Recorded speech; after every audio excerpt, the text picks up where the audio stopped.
Hi, I'm Warder MacDonald, and today I'm going to give a brief overview of the ancient Persian Empire, as well as the ancient/classical/Hellenistic Greece. I will focus on three questions. First, how did these two empires arise? Second, how did each empire fall? And finally, what was Hellenization and what was its impact?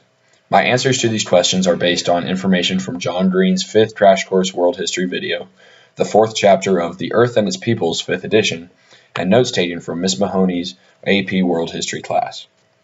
First, how did each empire arise? Persia emerged around 1000 BCE, around what is now known as Iran and Turkey, and started as a group of tribes that were united by King Cyrus. Rule was passed on until the famous kings like Darius and Xerxes came along, and the empire reached its height through military expansion around 550 BCE. What made the Persians so great was that, while they were conquerors, they were religiously, culturally, and intellectually tolerant of their diverse provinces and granted them much autonomy, demanding only economic tribute. This tolerance and the establishment of high-quality roads led to a surge in cosmopolitanism, which will be discussed later. The Greeks also drew strength from diversity, as the empire was really just a collection of city-states that had complicated and constantly changing military and territorial alliances. Athens and Sparta established themselves as the primary powers, but all of the cities traded extensively, resulting in the widespread sharing of knowledge. The knowledge itself was powerful, as the Greeks were realist and humanist philosophers that worked to progress the human race. Both empires peaked around the same time, roughly 500 BCE, which would naturally lead to conflict. This happened between Greece and Persia, then within Greece itself, leading to the fall of both empires. Xerxes felt it necessary to invade Greece around 430 BCE and got as far as Athens, but the Greeks rallied together and fought back, their earliest victory being at sea near Salamis. The Persians were forced back, and with their exposed weakness, the conquered provinces of the empire began to rebel.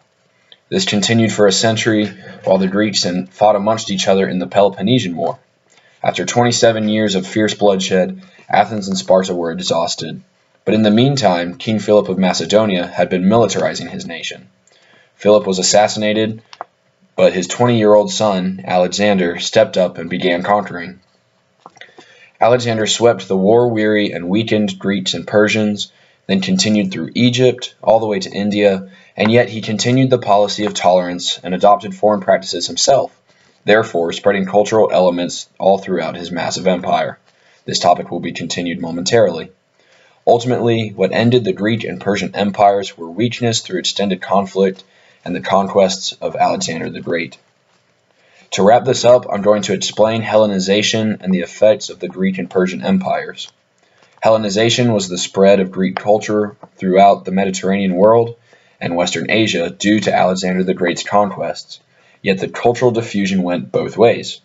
This explains why Greek columns can be found in Egypt and India, but also why papyrus was used in India and how Greek philosophers used the practice of meditation.